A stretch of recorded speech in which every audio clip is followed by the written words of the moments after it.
ಕ್ಷುಲ್ಲಕ ಕಾರಣಕ್ಕೆ ಯುವಕನ ಹೊಟ್ಟೆಗೆ ಚಾಕು ಇರಿದು ಬರ್ಬರವಾಗಿ ಹತ್ಯೆ ಮಾಡಿರುವ ಆಘಾತಕಾರಿ ಘಟನೆಯೊಂದು ಬೆಂಗಳೂರಿನಲ್ಲಿ ನಡೆದಿದೆ. 22 ವರ್ಷದ ವಿಜಯ್ ಕೊಲೆಯಾದ ಮೃತ ವ್ಯಕ್ತಿ.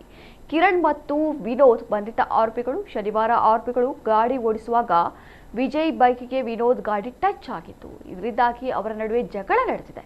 ಈ ವಿಷಯವನ್ನ ಅಲ್ಲಿಗೆ ಬಿಡದ ಕಿಡಿಗೇಡಿಗಳು ಇಂದು ವಿಜಯ್ಗೆ ಕರೆ ಮಾಡಿ ಬಾರ್ ಬಳಿ ಕರೆಸಿಕೊಂಡಿದ್ದಾರೆ. ಇನ್ನು ಈತ ಸ್ಥಳಕ್ಕೆ ಬರ್ತಾ ಇದ್ದಂತೆ ಜಗಳ ಶುರುವಾಗಿದ್ದು ಮಾತಿನ ಚಕಮಕಿ ನಡೆದಿದೆ. ಬಳಿಕ ಜಗಳ ತಾರಕಕ್ಕೇರಿ ಆರೋಪಿಗಳು ಕೃತ್ಯ ಎಸಗಿದ್ದು ವಿಜಯ್ ತೀವ್ರ ರಕ್ತಸ್ರಾವವಾಗಿ ಸ್ಥಳದಲ್ಲೇ ಮೃತಪಟ್ಟಿದ್ದಾರೆ. ಇನ್ನು ಈ ಸಂಬಂಧ ಸ್ಫೋಟಕ ಮಾಹಿತಿಯೊಂದು ಬೆಳಕಿಗೆ ಬಂದಿದ್ದು, ವಿಜಯ್ಗೆ ಈಗಾಗಲೇ ಮದುವೆಯಾಗಿದ್ದರೂ ಮಾಜಿ ಪ್ರೇಯಸಿಗೆ ಕಾಟ ಕೊಡ್ತಿದ್ದ. ಆಕೆ ಈಗ ಕಿರಣ್ ಲವ್ವರ್ ಆಗಿದ್ದು ಆ ದ್ವೇಷದಿಂದ ಈ ಕೃತ್ಯ ಮಾಡಲಾಗಿದೆ ಎನ್ನಲಾಗ್ತಾ ಇದೆ. ಸದ್ಯ ಈ ಬಗ್ಗೆ ಪ್ರಕರಣ ದಾಖಲಿಸಿಕೊಂಡ ಪೊಲೀಸರು ಆರೋಪಿಗಳನ್ನು ಬಂಧಿಸಿ ತನಿಖೆ ಮುಂದುವರೆಸಿದ್ದಾರೆ.